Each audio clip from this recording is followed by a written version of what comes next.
Anyways, so today we're doing a slight celeb tea drama shade type of video. I kind of like these. These are super like easy on the brain because they're just kind of like petty and stuff. I don't know. Subscribe to the welcome for engagement. I try to post as much as possible. How it comes out sometimes is, you know, different than up here, but I try my best. So today we're talking about the Kardashians. There have been some dramas between Kim and Kourtney in particular, but mainly Kourtney and the whole family is what I'm like figuring out right now. So I've been an avid watcher of the Kardashians for a while. I remember I pretty much watched from like, I was too young to watch it when it first came out, like the Kardashian, Keeping Up with the Kardashians, because now it's called the Kardashians. So I was way too young for Keeping Up with the Kardashians when it first came out. I remember I caught up around like season 6 maybe, and then I was just watching.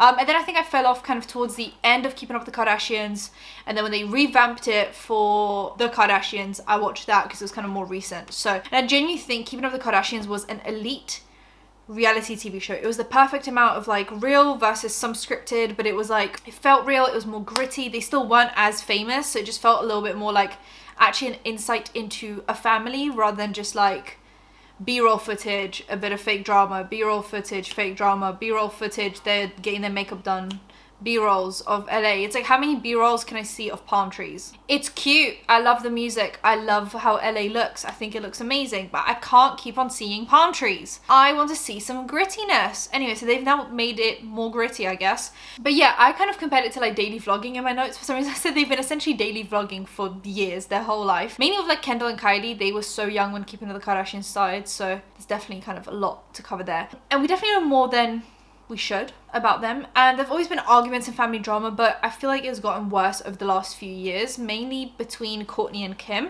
And I feel like if you're an avid watcher of the Kardashians, you know that they swap who they target. So sometimes it would be Khloe that would get targeted, sometimes it would be Kourtney, sometimes it's Kim, but sometimes there is more beef between certain people than with other people. And I feel like in the last few years, it's definitely been Kourtney and Kim. I feel like Kim doesn't really agree with Kourtney's lifestyle. Kourtney wants to live a soft life. She likes organic. She likes gluten-free. She doesn't really want to work. She doesn't really want to be on the show that much anymore, but she wants the easy check off the TV show. So she just makes a few appearances, gets her check, moves on with her life. She has like Poosh, and she has Lemmy, which are her supplements that she released, and she's very much into that vibe. She gives me Gwyneth Paltrow. Why did I say her name so weird? Gwyneth Paltrow vibes, which isn't a compliment nor a criticism. It is just a statement of fact. Whereas Kim is kind of like and I know this is gonna sound like I'm like saying she's a hard worker. I know that there are jobs that are way more difficult than being a reality TV star. I do know that. No, please keep your comments. It's fine.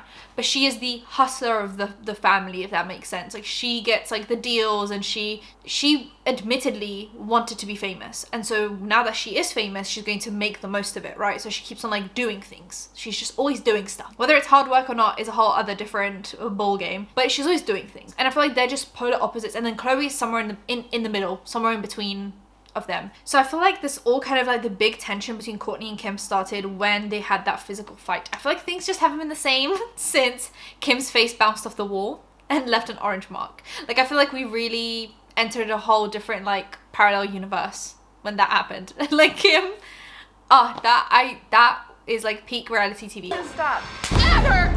Guys, stop it! Dig your nails in me! You guys, stop! Kourtney! I'm so confused at what just happened. Can't believe we saw that. Like, once again, I'm saying like we see too much. Like, this is incredible. But yeah, Kim's face bounced off the wall, left the makeup mark behind. And then I feel like since then they just haven't been the same. I wouldn't be the same if someone bounced my face off a wall.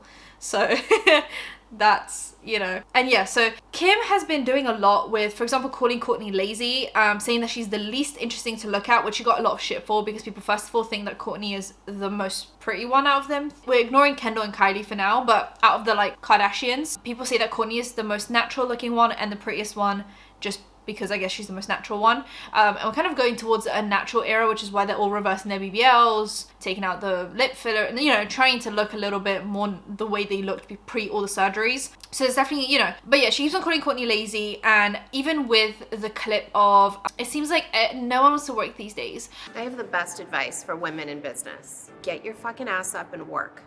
It seems like nobody wants to work these days. I know people were angry at her because it sounded like she was saying it to people who are on like minimum wage, struggling, hustling. I personally think that she was shading her sister. They were all stood there, that whole family, they were stood in one shot on the camera, right? And I genuinely think Kim in that moment was just thinking about Kourtney. She was like, it seems like nobody wants to work these days. And when she got called out for it, she did say she was aiming at people in her position. That solidified it for me. I know for a fact that she was shading Kourtney in that clip. And she was like, what, 2 people away from Kourtney? Like, she needed that opportunity to be like, some people in my family are lazy. I'm not going to point fingers or name names, but some of you need to get your shit together. And it came out the way it came out. It came out like sounding really wrong. I'm going to be the first one to say that. But I definitely think she was shading Kourtney because she's called her lazy so many times to her face. I thought this was just like another opportunity for her to be like, and you're lazy. And you're lazy, what about it? So, Kourtney has really been debating for the last like 5 years whether she wants to be on the show or not. Mainly with like the new show. I don't know. She just doesn't feel like she wants to be involved. But now that she's in a relationship with Travis, she comes on the show to show the Travis stuff like fertility issues, trying for a child, which obviously she's pregnant right now, and the wedding. She had her own like wedding special, right? So her wedding was a big point of issues recently. So she did a Dolce & Gabbana themed wedding. Themed, not the way we would theme our wedding Dolce & Gabbana, as in she actually worked with Mr. Dolce and Mr. Gabbana on the wedding. She also did it in Italy, and she used the same singer as Kim. I don't know if you guys remember, one of Kim's weddings was in Italy. Can't remember which one. One of them was in Italy, and Kim had a singer, and Kourtney now did the Italy themed wedding with the same singer. So people are thinking there's a bit of rivalry because Kim feels like Kourtney is stealing ideas from her, and people think that because Kim literally said, hey, you're stealing my ideas. So it's not even like, you know, we're not hypothesizing, we're just repeating.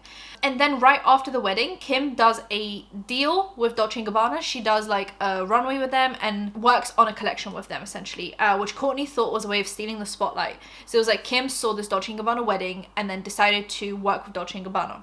You know what I mean? But then Kim's response is, you stole Italy from me and the singer. This is really riveting stuff. This is earth-shattering content, I'm telling you guys. And this was mainly last season drama, but it seemed to be resolved in between the seasons until Kourtney watched back the season that came out and realized everything that they say and do behind her back, and now she's angry all over again. So now they're beefing all over again, okay? And apparently, according to Kourtney, Kim looked miserable at the wedding and couldn't be happy for her. You cannot stand someone else being the center of attention. You came to my wedding, you couldn't be happy. You complained from the second you got there till the second you left. That's what it's about. Forget about you couldn't be happy. You couldn't be happy for me. And now people have disproved this on TikTok with clips of Kim at the wedding looking happy and celebratory and stuff.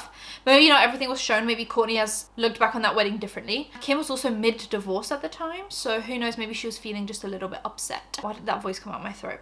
Now there's this crazy phone call going around. I don't know how much I'm allowed to show of this because keeping the Kardashians, they will copyright literally me breathing to the rhythm of their B-roll footage. Like, they just do not play around. So we'll try. What comes of that, who knows? But there is even a therapist chiming in on like scene by scene what she thinks about the discussion between Kourtney and Kim on the phone. But let me give you guys a rundown just in case I can't show the clip. Kourtney says, you couldn't be happy for me on my own wedding day because you think I stole the spotlight from you, but you actually stole the spotlight from me. And then Kim goes on this rant basically being like, your family hates you, your friends hate you, your children hate you. They all come to us saying that you've changed and you don't behave the same way that you used to and that you're not happy. And then she keeps on being like, are you happy? Are you happy though? That conversation between them, I don't really care who's in the right, who's in the wrong. The way Kim spoke to Kourtney gave me flashbacks to certain uncomfortable conversations I've had with people in my life. And I was so triggered. I never say this because I'm like, oh, that's such a buzzword. I was so triggered. I was like, oh, when she was like, are you really happy though? I was just like, you've changed. I couldn't. Her tone of voice, her facial expressions, even though she was on the phone to Kourtney so Kourtney couldn't see her, I saw her. I know what she looked like. And I've just seen that look before, and that whole conversation just made me get a whole different outlook on Kim. I was like, oh, this conversation isn't looking the way a good conversation, good, healthy, productive conversation between family members should look, realistically. So I was super team Kourtney on that one. I know Kourtney's been a bitch to everyone, but so has Kim. Kim's been a bitch to people. Chloe's been a bitch to people. Like, they're family. They're going to be mean to each other. But I think that conversation really shed a whole different light on how I feel Kourtney feels about the way people approach her with stuff. Because if people came to me with that tone of voice, I also wouldn't listen to them. And also there's something about weaponizing someone's children against them, being like, and also it's just like the whole like isolation tactic, right? It's like, I want you to behave the way I want you to behave, so I'm gonna make you feel like everyone is against you, even though no one else is in this conversation. It's just me and you. But I'm going to make you feel like no one's on your side. And that is just like an abuse tactic. Honestly, I'm not calling Kim an abuser, I'm saying it's an abuse tactic in some instances. Anyway, so that conversation was crazy. She also says that they have a group chat called Not Kourtney, where they discuss all issues about her. All of your friends call us complaining, whether you think they're the ones going to you, they're all coming to us on the side saying the opposite to us. So we're all confused and we're on a group chat that's actually labeled Not Kourtney. So we know and have to funnel what your friends are saying to us and have to figure out why you're such a different person and why you have this vendetta out. Your kids have even come to me with problems that they have and how you are. Now, it's unclear who she said was in this group chat because she didn't actually verbalize who was in this group chat. So people took this as like her family and friends are in this group chat. Some people are saying though that it didn't sound like she was saying that the friends are in the group chat. They're saying that the friends are coming to them and funneling the information through them, and they're talking about this in the group chat. Whereas I think Kourtney understood it as her friends and family are in this group chat. So then she went to her friends to double check, are you guys in this group chat? And her friends are like, no, why would Kim say that about us? So now she's on Instagram posting comments and screenshots of her friends saying we're not in this group chat. But some people are saying Kim didn't say that your friends were in this group chat. Kim said family's in this group chat except for you, and your friends are complaining about you to us, and then we're discussing this in the group chat. So it's been a convoluted thing. That's fine. Now, there was an old lie detector test between Kourtney and Khloe. They did that like challenge, and weird question, Kourtney asked Khloe, is there a group chat that I'm not in? And Khloe said no. And that was actually said to be true. So I don't, maybe Kourtney already had a feeling, maybe she saw something, I don't really know. Anyway, now some people think that this beef between Kourtney and Kim is because Travis was actually in love with Kim, Travis Barker. So Travis Barker wrote in his book about how in love he was with Kim. And if I read that as Kourtney, I would honestly want to like not continue that. So maybe people are saying like, oh, like clearly she's upset because Kim once again had something that Kourtney wanted and had it before Kourtney had it, and then Kourtney got like the scraps. So like Kim had Travis, and then Travis I guess settled for Kourtney, and then Kim had the Italian wedding, and then Kourtney had the Italian wedding, and then like Kourtney had the Italian wedding with Dolce & Gabbana, but then Kim got the Dolce & Gabbana deal. So like maybe Kourtney always feels second best, even though she's a little bit older than Kim. I don't know, there is that people talking about. Kourtney did have her baby shower and everything looked pretty cordial between everyone. They were all posting about it, including Khloe, Kim, who have apparently been in this group chat. So Kourtney confirmed that the only people in the group chat are Khloe, Kim, Kendall, Kylie. Yeah, so they're at this baby shower. I don't really know what's going on, but they weren't really posting many pictures like with Kourtney, but Kourtney allegedly had COVID, so no one was really posting pictures with her. But that's basically it. And then Kim was also called out recently for always stealing the spotlight from her sisters. People have been looking back through things and realizing that whenever someone does a deal with something, she posts with that brand right afterwards, or like tries to work with that brand right afterwards. So for example, most recent example, Kendall did her Gucci campaign, and she actually did it with Bad Bunny, who is obviously her boyfriend, and this is kind of like a hard launch for them. They're not just being seen out and about, they like did a campaign together. It was kind of like a big deal, right? And immediately after this, Kim posts a provocative picture roulette on Instagram with a caption that says it's all Gucci, and the comments aren't great. People are basically saying that they're team Kourtney and that Kim is never letting people shine or get the spotlight. So people are kind of team Kourtney right now. Some people are diehard Kim fans though, so they're saying if you've seen the TV show as a whole and you've seen Kourtney's behavior throughout the years, then you're on Kim's side. But if you're just seeing this phone call clip, you're on Kourtney's side. I've seen the whole show and I think they're all equally as bad as each other. I think they all bully each other equally and they just pick a different victim of the season. So I'm not on anyone's side, and I think this phone call just triggered me. So that's it, really. Let me know whose side you're on, what you think. Subscribe to the bell icon for engagement, and I'll see you guys in my next one. Bye guys.